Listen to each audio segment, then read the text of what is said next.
Coucou les amis, bienvenue dans cette nouvelle vidéo sur la notion de comment trouver l'amour quand on est hypersensible.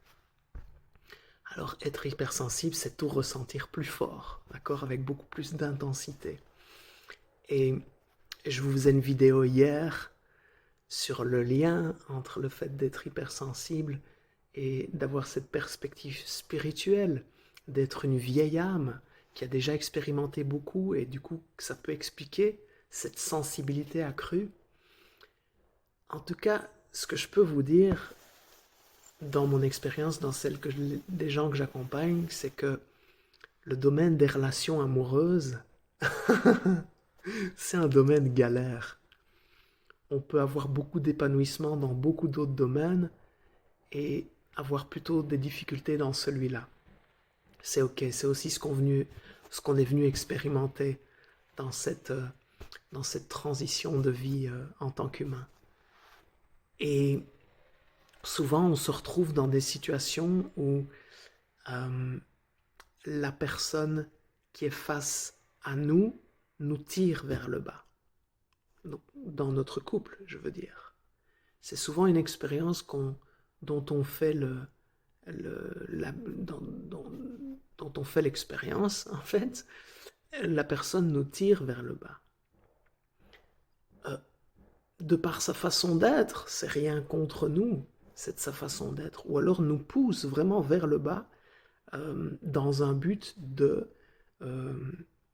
nous rabaisser, en fait, parce que une vieille âme a un charisme, une lumière naturelle, une joie intérieure qui peuvent déstabiliser les personnes avec qui on est en couple. Et donc, il y en a certaines qui vont se reposer sur nous entièrement, et ça peut être très lourd à porter, et il y en a d'autres qui vont vouloir éteindre ça en nous. Dans tous les cas, peu importe ce que vous avez traversé, ne gardez pas d'amertume par rapport à ça. Continuez à croire en l'amour. Vraiment, je crois que c'est en faisant un passage sur Terre, pouvoir expérimenter l'amour, le vrai, le profond, c'est vraiment quelque chose qui est formidable. Et gardez vos rêves par rapport à ça, si vous ne l'avez pas encore expérimenté dans la façon dont vous voulez l'expérimenter. Mais juste peut-être pour vous donner une astuce sur trouver l'amour quand on est hypersensible, parce que je vois parfois passer des sujets du genre, tiens, je suis hypersensible, est-ce que je dois me mettre en couple avec un supersensible ou pas? Peu importe ce dépalage, je dirais, dans la vidéo que je vous faisais hier, je vous expliquais que c'est comme si vous vous situiez au 30e étage d'un immeuble, au dernier étage, et que vous avez une vue un peu à 180 degrés sur la vie.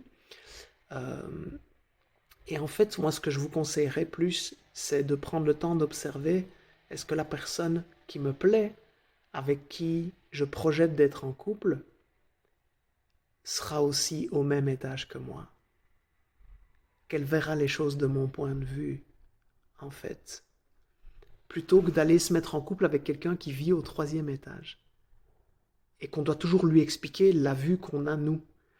Donc plutôt que passer une vie à vous expliquer, passez plutôt une vie avec quelqu'un qui vous comprend et qui vous voit dans qui vous êtes et qui a la même vue que vous, du même étage que vous.